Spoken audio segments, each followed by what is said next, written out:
On the evening of November 3, 2018, inside one of the most contested sanctuaries on Earth, a team of researchers stepped into a chamber so small that 4 people standing shoulder to shoulder would fill it completely.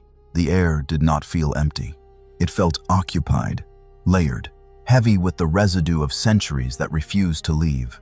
There was the faint, bitter trace of burned oil from lamps that had never gone out, the sweet, clinging scent of incense embedded deep into the stone, the warmth of human breath, thousands of lives, compressed into a space no larger than a storage room. Above them, rows of oil lamps flickered without sound, 37 flames suspended in stillness. Below them, beneath their hands, lay a slab of pale stone worn smooth in places, scarred in others. Tiny crosses had been scratched into its surface over generations, marks left by those who came here searching for something they could not quite name. Some had pressed their fingers into this stone, some had wept against it, some had believed that beneath it, something remained. Tonight, that belief was about to be tested. For the first time in more than 500 years, the slab would be moved. No ceremony marked the moment, no crowd gathered, only silence. Because everyone in that room understood the weight of what they were about to do. This was not just an excavation. It was a confrontation with history, with memory, with something that had been buried, sealed, attacked, protected, and argued over for nearly 2,000 years. The lead engineer adjusted his gloves. A technician checked the instruments one last time. No one spoke, because the question hanging in the air did not need to be said out loud. What if nothing was there? What if centuries of belief had preserved only emptiness? The tools were positioned. Metal touched stone. A low grinding sound filled the chamber as pressure was applied. The slab resisted at first, as if it remembered, as if it had held its place for so long that movement itself felt unnatural. Then slowly, it shifted, a fraction of an inch, then more. The sound deepened, echoing through the chamber like something waking after a long silence. Dust rose into the air. Particles that had not moved in generations caught the light and hovered between past and present. The slab was lifting, and in that moment, something changed. Not in the stone, not in the structure, but in the people standing around it. Because whatever lay beneath this surface would not just reveal what survived, it would reveal what had been protected, what had been lost, and whether anything at all had endured beneath the weight of 2,000 years. And what they found was not what anyone expected. What actually survives when something has been destroyed again and again, when it has been buried deliberately, not once, but multiple times, when rulers have tried to erase it, not just from the ground, but from memory itself, when centuries have passed, sealing it beneath layers of stone, dust, and silence. Does anything remain beneath all of that, or do we eventually lose the original truth, replacing it with stories, traditions, and assumptions repeated so often that they begin to feel real? The people in that chamber understood the weight of that question, because what lay beneath that slab was not just stone, it was a claim that had shaped civilizations, a claim that had been defended, doubted, studied, and believed for nearly 2,000 years. And yet, until that moment, no one alive could say with certainty what still existed beneath the surface. Had the original structure survived the centuries of conflict? Had it been destroyed and rebuilt so many times that nothing authentic remained? Or had something been preserved, hidden, protected in ways no one had fully understood? The answer to that question did not begin in that room. It began far earlier, long before the stone was sealed, long before the city grew around it, long before anyone thought of it as sacred. To understand what they were uncovering, we have to go back to the beginning. Back to a place that was never meant to be remembered at all. Nearly 2,000 years earlier, this place did not matter. There were no walls surrounding it, no structure protecting it, no reason for anyone to remember it. It was a quarry, a scar carved into the earth just beyond the edge of a growing city. For generations, workers had come here to extract limestone. They cut deep into the bedrock, removing massive blocks that would become part of temples, towers, and homes. Each strike of iron against stone reshaped the landscape, leaving behind vertical rock faces and hollowed-out cavities.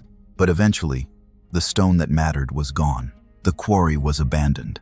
What remained was not useful. Jagged walls, uneven ground, empty space. Left alone, the site began to change. Wind carried fine layers of soil into the basin. Rain softened the edges of cut stone. Seeds, carried from nearby fields, settled into cracks and took root. Slowly, quietly, life returned. Grasses spread across the floor. Small trees pushed upward. Vines traced along the exposed rock. What had once been a place of extraction became something else entirely. A garden, not cultivated in the formal sense, but alive in a way that felt almost accidental. A space where nature reclaimed what had been taken. And within that garden, something else appeared. A tomb, carved directly into the limestone wall. Simple in structure, functional in design. A small entrance cut into the rock. Inside, a chamber just large enough to hold a body. Along one side, a shelf carved from the same stone, raised slightly above the floor. It was not unique. Tombs like this existed throughout the region. They were practical, efficient, and permanent. But this one carried a detail that mattered. It had never been used. The stone shelf inside had never held a body. No burial had taken place there. No decay had touched its surface. It was untouched, unused, set apart not by its design, but by its condition. At the time, no one would have considered that detail important. It was simply a tomb waiting to be used. A quiet, empty space carved into rock at the edge of a forgotten quarry. A place no one expected to remember. A place no one imagined would survive the forces that were about to converge around it. Because within a short span of time, this forgotten garden would become the center of an event that would echo across centuries. And everything about it would change. The day was already slipping away when everything changed. Light stretched low across the horizon, casting long shadows over the city and the ground just beyond its walls. The air carried a sense of urgency that did not need to be spoken. Everyone understood it. There was very little time left, because once the sun disappeared, everything would stop. Work would cease. Movement would end. Even the handling of the dead would become forbidden, and the body could not remain where it was. Not through the night, not exposed, not unfinished. So a man stepped forward. He was not an obvious choice. He was known, respected, a member of a council that held power over the city's decisions, a man who had remained silent when others spoke loudly. But now, he moved with clarity. He entered the governor's residence and made a request that should not have made sense. He asked for the body. There was a pause, not because the request was unclear, but because it was unexpected. Why would someone connected to the decision now claim responsibility for what came after? But the answer did not come in words. It came in the steadiness of the man making the request. Permission was granted, and with that, the process began. He was not alone. Another man joined him, bringing with him a quantity of burial spices so large it could not be ignored. Not symbolic amounts, not ceremonial gestures. Weight, substance, enough to fill the air with a dense, bitter scent that clung to everything it touched. They worked quickly. There was no time for ritual, only necessity. The body was taken down, handled carefully, but without delay. Linen was wrapped around it in layers, each fold deliberate, each movement controlled. The spices were placed between those layers, thick, resinous, overwhelming in their fragrance. The smell filled the space. Sharp, bitter, permanent. This was not meant to preserve the body. It was meant to mark the reality of death. They carried him away from the execution site. Not far. There was no time for distance, only enough space to reach the garden, the one that had grown over the abandoned quarry, the one that held the unused tomb. They entered the chamber. The air inside was cooler, still, unchanged. The stone shelf waited, carved into the wall, untouched. They placed the body there, not ceremonially, not slowly, but with care that came from urgency, not tradition. Every movement was final, every action irreversible. Then came the last step, the stone, a massive circular disc positioned near the entrance. It was not designed to be moved easily. It required effort, leverage, multiple hands. They pushed. The stone shifted, rolled forward, pressed into place along a carved groove, sealing the entrance, closing the chamber, ending the process. The sound it made was unmistakable, a deep, grinding weight settling into position. Once it stopped, there was nothing left to do. The light outside continued to fade. The air grew quieter, and inside that sealed chamber, wrapped in linen and layered with spice, A body lay on a stone shelf that had never held one before. The tomb was no longer unused. It had been claimed, and by nightfall, it was closed. Completely. In the years that followed, the city did not remain the same. It expanded. Streets stretched outward. Walls were reinforced. What had once existed just beyond its edges was slowly drawn inward, absorbed into a growing urban landscape. The garden disappeared from view, not because it was destroyed, but because it was no longer outside. It had been swallowed, and yet something remained, not visible, not marked, but remembered. The people who had been there, those who had seen the tomb, who had stood at its entrance, who had witnessed what happened after, did not forget its location. They spoke of it, quietly, carefully, not in public declarations, but in private conversations, from one person to another, from parent to child, from one generation to the next. They did not preserve it in stone. They preserved it in memory, and for a time, that was enough. But memory is fragile, especially when it stands against power. Several decades later, that power arrived with force. Armies entered the city, systematically, relentlessly. Structures were torn down, walls collapsed, fires spread through crowded streets. The city was not simply conquered, it was dismantled, piece by piece. The destruction was not selective, it was total. And yet, even then, the memory survived. Not because it was protected, but because it was carried. But the greatest threat did not come from destruction alone. It came from something more deliberate, more calculated. A decision made not just to conquer the city, but to erase its past.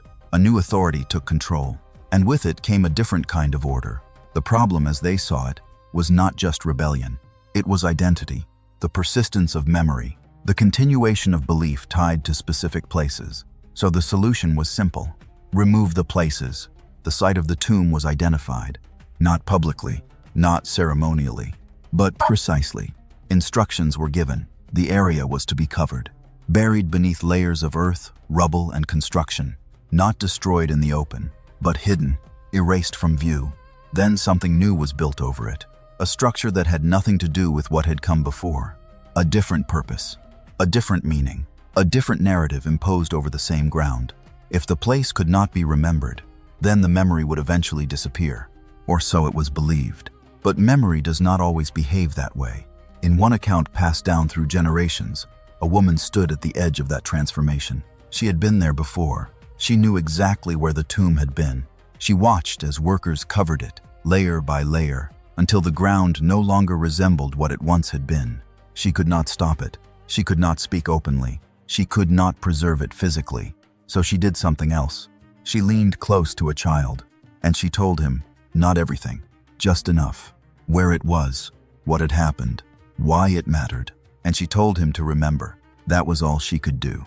No monument, no marker, just a point in space, carried forward through time by nothing more than human memory. For nearly 2 centuries, that memory persisted, quietly, passed from voice to voice, a fragile chain stretching across generations.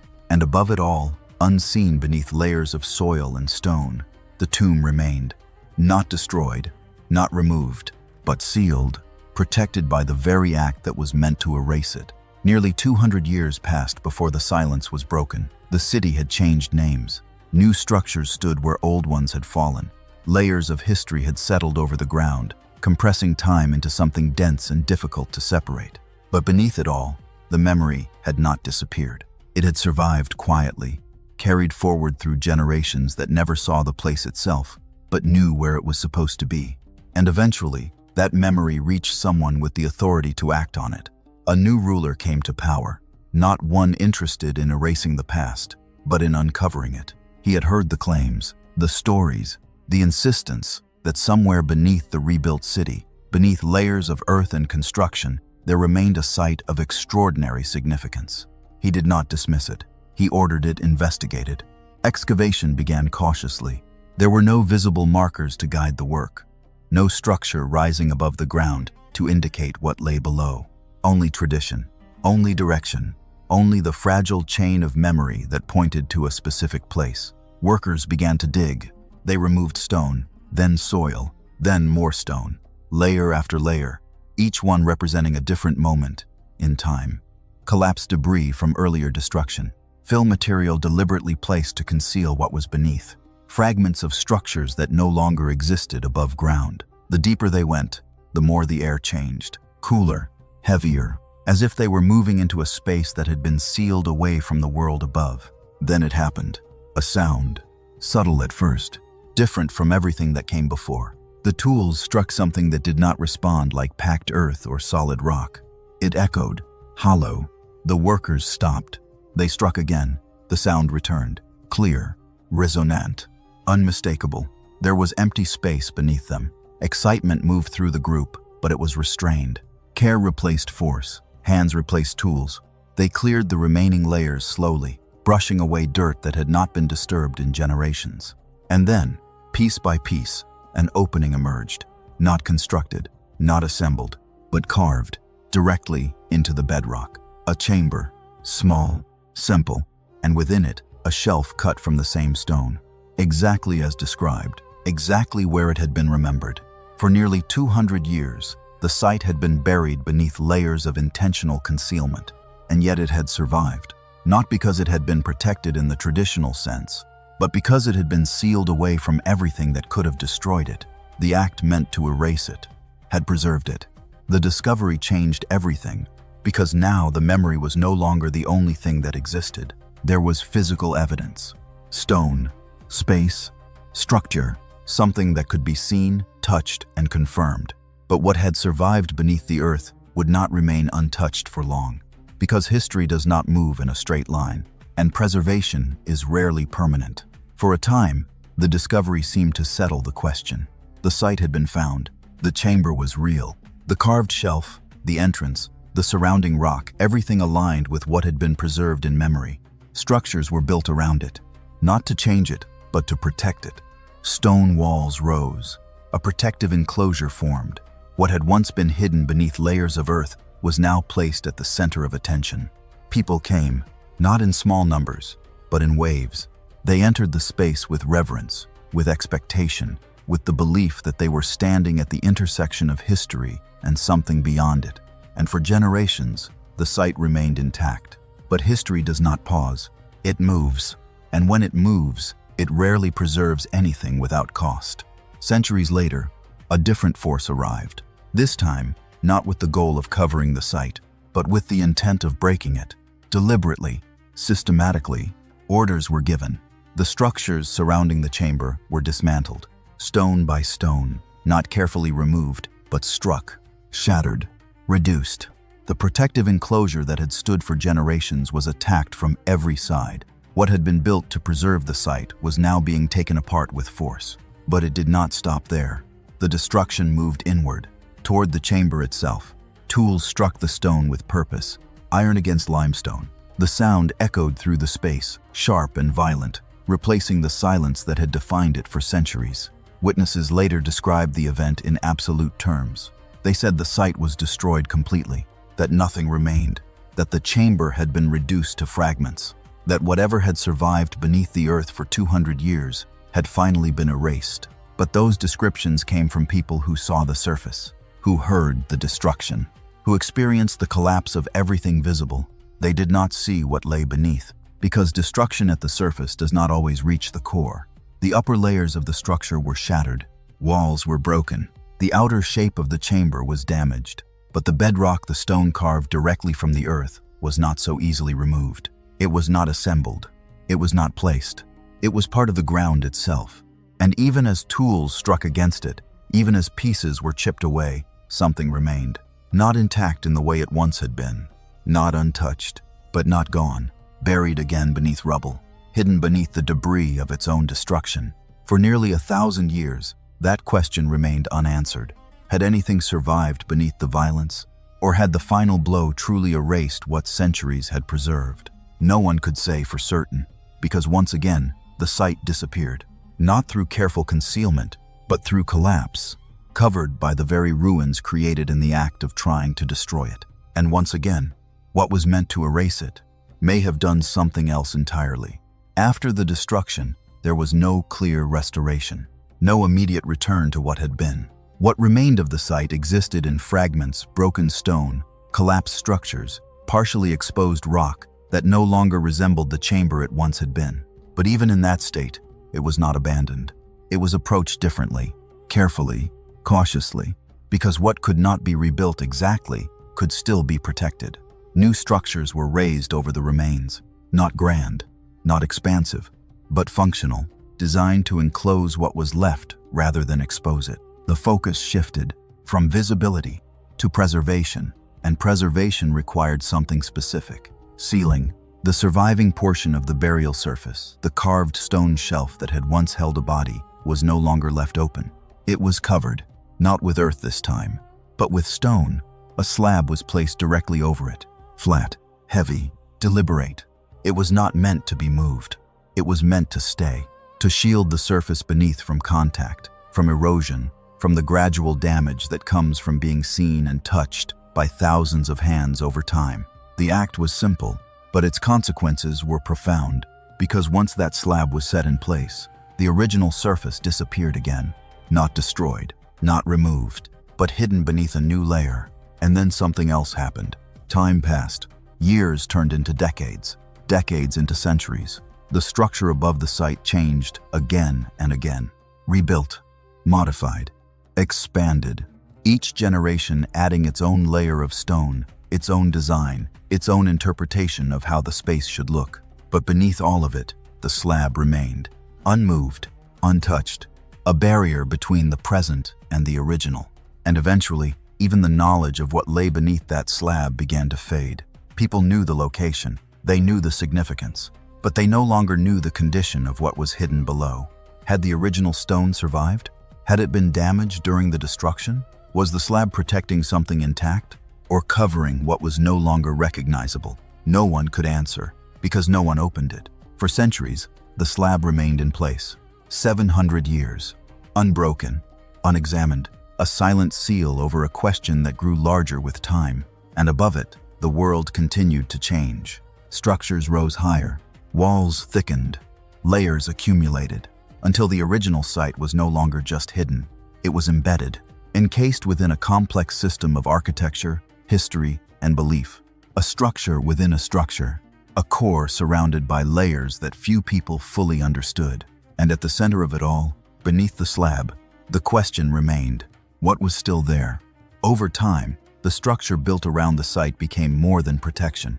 It became a system, not a simple one, not unified, but shared. Different groups arrived, each with their own traditions, their own authority, their own understanding of what the space represented. They did not replace one another. They remained together, in the same structure, in the same confined space. And that is where something unusual began to happen. Control was divided, not symbolically, but precisely. Every section of the structure was assigned, every responsibility defined. Who could light a lamp? Who could clean a surface? Who could move an object? Nothing was left to interpretation, because nothing could be agreed upon. And when agreement is impossible, systems are created. Rules, strict, unchanging. The smallest action became regulated, not because it needed to be, but because without regulation, conflict would follow. And conflict did follow. Disputes broke out over details that, from the outside, seemed insignificant. But within that space, nothing was insignificant. Everything mattered. Everything carried meaning. Everything implied ownership. So the system remained frozen, unchanged for generations. Not because it was perfect, but because no one could change it without creating something worse. And that created a paradox. The structure could not evolve. It could not be altered freely. It could not be redesigned or rebuilt according to a single vision, because no single group controlled it. So it remained as it was, layered, complicated, locked into a balance that no one fully liked, but no one could break. Even the entrance reflected this. The door was not controlled by any of the groups inside. It was entrusted to someone outside of them, a neutral party, someone who had no claim to the interior, no stake in the divisions within. The door was opened and closed each day by hands that did not belong to the system inside, because that was the only way to ensure that no single group could take control. And then there was the ladder, placed on a ledge above the entrance, left there, not because it was needed, but because no one could agree to move it. Generations passed. The ladder remained, untouched, unmoved, a small, visible symbol of a much larger reality.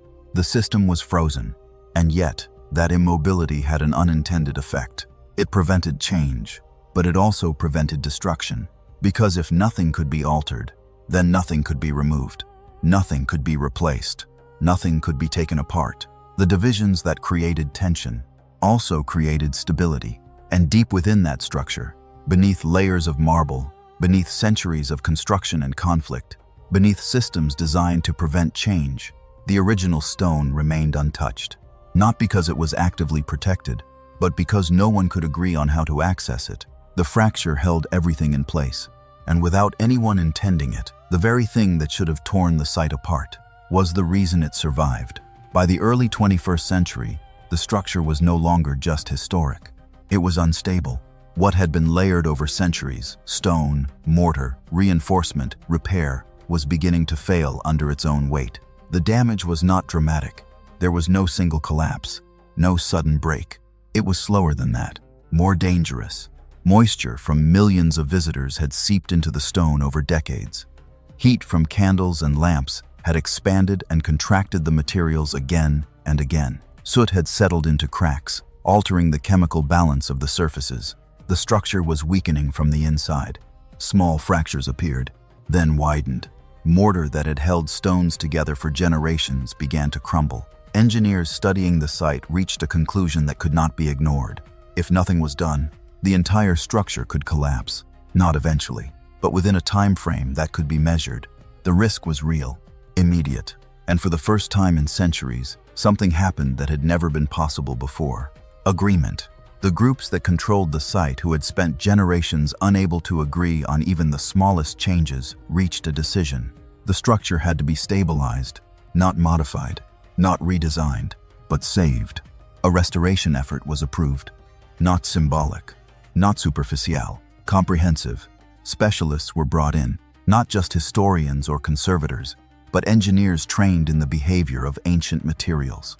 They examined the structure carefully, measured deformation, mapped internal weaknesses, identified areas where the stone no longer supported itself. Temporary supports that had been installed decades earlier, metal reinforcements placed around the exterior, had remained in place far longer than intended. They were not a solution. They were a warning. The restoration would require something unprecedented. The outer layers would need to be removed. Carefully, systematically. Stone panels would be taken off, one by one. Internal sections would be reinforced. Hidden weaknesses addressed. But there was a complication. Everything above depended on everything below. And beneath the visible structure, beneath the marble surfaces, lay the unknown. If repairs were made without understanding what existed beneath the covering slab, there was a risk. Materials used in the restoration liquids, compounds, pressure could seep downward. They could damage whatever original stone remained, irreversibly. So a decision had to be made, one that had not been considered in centuries. The slab would have to be opened, not for curiosity, not for exploration, but for protection, because to preserve what was visible, they would have to confront what was hidden. The plan was set. The timing was precise. The operation would be brief, controlled, every step measured, because once the slab was moved, there would be no way to return to not knowing, and whatever lay beneath it would finally be seen again. Before anything was touched, the team needed to understand what they could not see. They could not approach this as a simple excavation. Too much was at risk. Every layer inside the structure represented a different period of history, different materials, different construction methods, different forms of stress accumulated over time. So they began with something else. Mapping, not just the visible surfaces, but the hidden interior. Specialized instruments were brought into the chamber, devices capable of sending signals through stone and measuring how those signals returned. Ground-penetrating radar traced what lay beneath the surface. Three-dimensional laser scans captured the exact shape of every wall, every curve, every deviation from structural alignment. Millions of data points were collected, then assembled into a model, not a static one. A dynamique reconstruction. 3 dimensions to represent space. A 4th dimension to represent time, how the structure had evolved across centuries. And a 5th layer of information, cataloging the materials themselves, their composition, their density, their condition. The result was something no one had ever had before. a complete internal map of the structure, not just what it looked like now, but how it had changed, where it had weakened, where voids existed, where pressure had shifted. It revealed something critical. The outer layers, the marble, the later masonry, the reinforcements were not directly bonded to the original core. There were gaps, cavities, spaces where material had been added, removed, or altered over time. And beneath the visible slab, there was not a single continuous surface. There were layers, unexpected ones. This changed the approach entirely, because now the operation was not simply about lifting one stone. It was about navigating a system of stacked surfaces, each one representing a different historical intervention, each one potentially fragile, each one potentially significant. The team adjusted their plan. Every movement would be controlled, every fragment documented, every layer treated as both structure and evidence. They prepared the tools, not heavy machinery, precision instruments, designed to apply force gradually, evenly, without shock, because any sudden movement could damage what lay below. Lighting was adjusted, airflow controlled, sensors monitored vibration.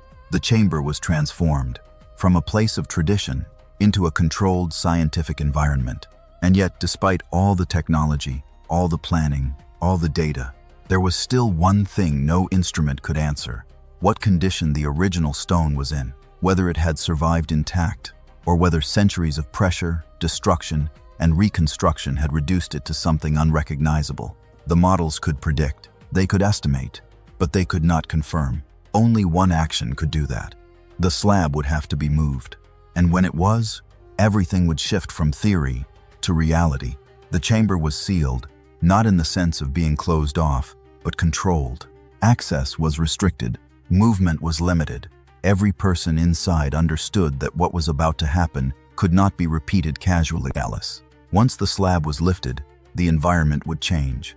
Air that had been trapped for centuries would mix with the present. Particles that had not moved in generations would be disturbed. Surfaces that had not been exposed would react. Time itself would shift. The team took their positions. Tools were placed with precision along the edges of the slab, not inserted forcefully, but aligned carefully, ensuring that pressure would be distributed evenly. No sudden movement, no imbalance, because even a slight miscalculation could crack the stone, or worse, damage what lay beneath it. The lead engineer gave a final signal. Pressure was applied. At first, nothing happened. The slab held. 500 years of stillness resisted the idea of motion. Then, slowly, almost imperceptibly, there was a change, a faint sound, stone against stone, a low, grinding friction that echoed through the chamber. It was not loud, but it was unmistakable. The slab was moving, a fraction of an inch, then another. The resistance did not disappear, but it shifted. What had been locked in place began to release. The sound deepened, not sharper, but heavier, as if the weight of centuries was adjusting, redistributing itself with every movement. Dust rose from the edges, fine particles, trapped between layers, lifted into the air, and caught the light. They did not fall immediately.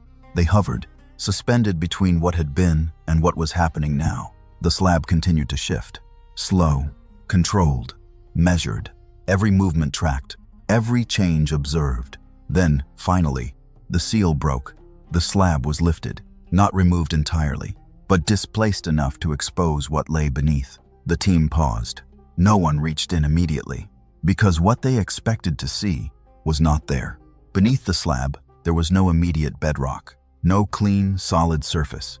Instead, there was space, filled with loose material, fragments, small stones, dust, debris that had accumulated over time, not placed deliberately, but settled, compressed, a layer that should not have existed.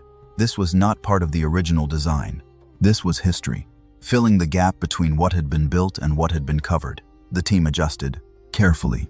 Hands replaced tools. They began to remove the material, slowly, piece by piece, each fragment lifted out and set aside, each movement revealing more of what lay below.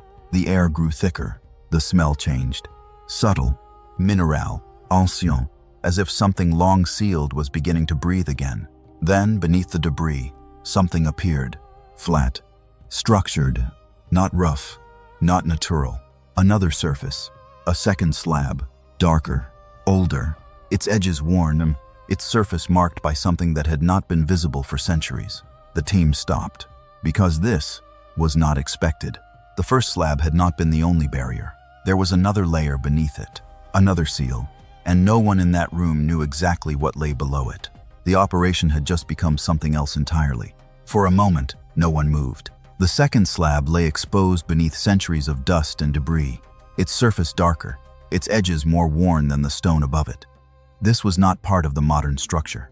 This was older, much older. A technician angled a light downward. The beam cut across the surface, revealing something faint. Lines, not random, deliberate, carved into the stone. They leaned closer, carefully. As the dust settled, the markings became clearer. A cross, not decorative, not recent, its edges softened by time, but unmistakable in form. A signature, left by hands that had worked this site nearly 1,000 years earlier. This slab had been placed here long before the one above it, hidden, unseen, protecting something beneath it for centuries without anyone knowing it was there. The realization spread through the room. There was not one seal. There were two separate moments in history, two separate decisions to cover what lay below. And now, both had been breached. The team adjusted again. The second slab could not be treated the same as the first. It was thinner, older, potentially more fragile. Tools were repositioned, pressure reduced. Every movement slowed even further, because beneath this layer, there would be nothing else. No additional barrier, no further protection, only the original surface, the one that had not been seen for centuries, the one that had carried all the questions. They began. The edges were cleared, contact points secured. The lift was gradual, measured. The stone responded differently, less resistance, but more vulnerability. As it shifted, the air changed again, cooler, drear, as if something deeper within the structure was beginning to release. The slab rose, just enough to create an opening, darkness beneath it, not empty, but untouched. A work light was lowered.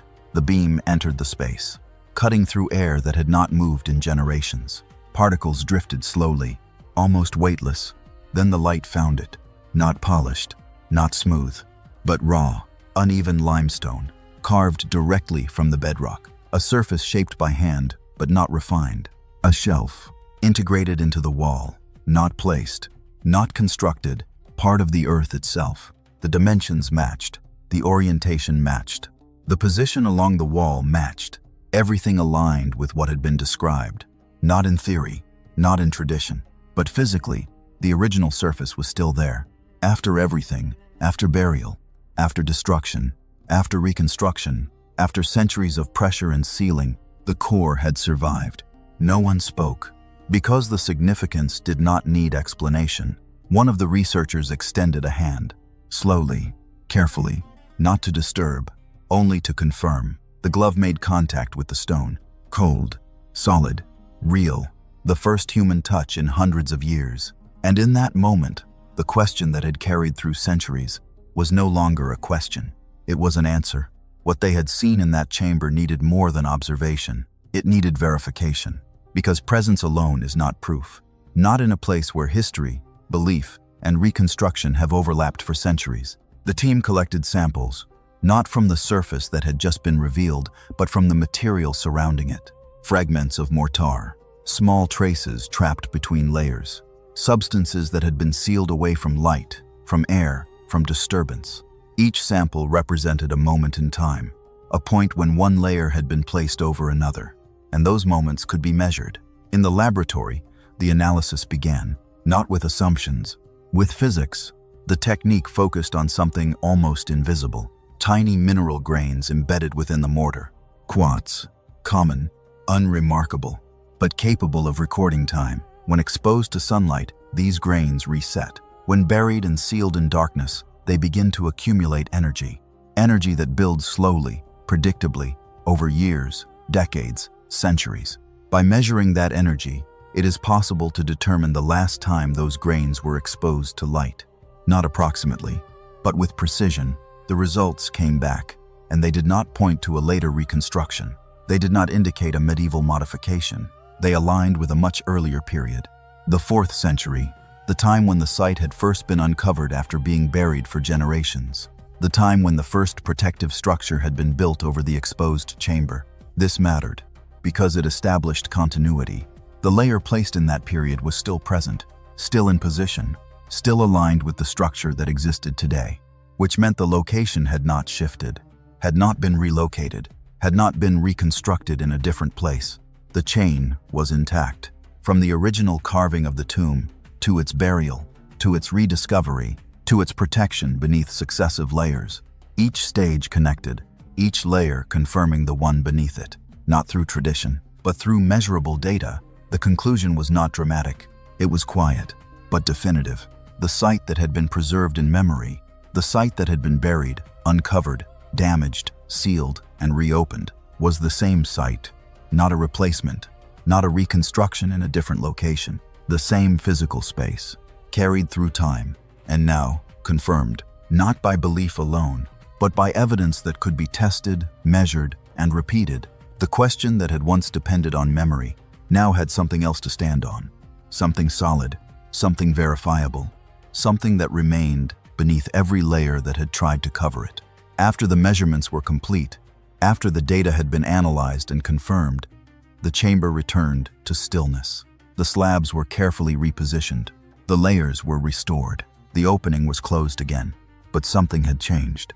Not in the structure, not in the stone, but in what was known about it. For centuries, this place had existed in tension, between belief and doubt, between tradition and verification, between what was said to be true and what could be proven. People had come here for different reasons. Some came searching for confirmation. Others came without needing it. Some saw the layers, the marble, the lamps, the architecture, and questioned what remained beneath it all. Others looked past those layers entirely, focused on what the place represented, not what it contained. But now, there was a shift, because the question was no longer whether anything had survived. It had. The original surface was still there, not perfectly preserved, not untouched by time, but present, continuous, connected to every stage of history that had followed. And yet, that was not the most important part, because what defined this place was not what remained inside it. It was what did not. The chamber had been built to hold something, a body, a presence, something final, something permanent. But what shaped its meaning was absence, an empty space, a surface that had once been used, and then left without what it was meant to contain. That absence had been protected, covered, buried, sealed, not just by intention, but by history itself. Empires had tried to erase it, and in doing so, had preserved it. Destruction had struck it, and in doing so, had hidden it. Division had surrounded it, and in doing so, had stabilized it. Layer after layer, decision after decision, conflict after conflict, all converged toward a single outcome: the preservation of something that was not there, an empty space that had outlasted everything built around it. And that creates a different kind of question, not about the structure, not about the stone, but about meaning. What does it mean for a place to be defined by absence? For a site to endure not because of what it holds, but because of what it does not? The answer is not in the data, not in the measurements, not in the layers of construction or the techniques used to analyze them. It is in the recognition that across 2,000 years, everything built here, everything preserved here, everything fought over here, has existed to protect a space that remains empty, and that emptiness is what continues to draw people back.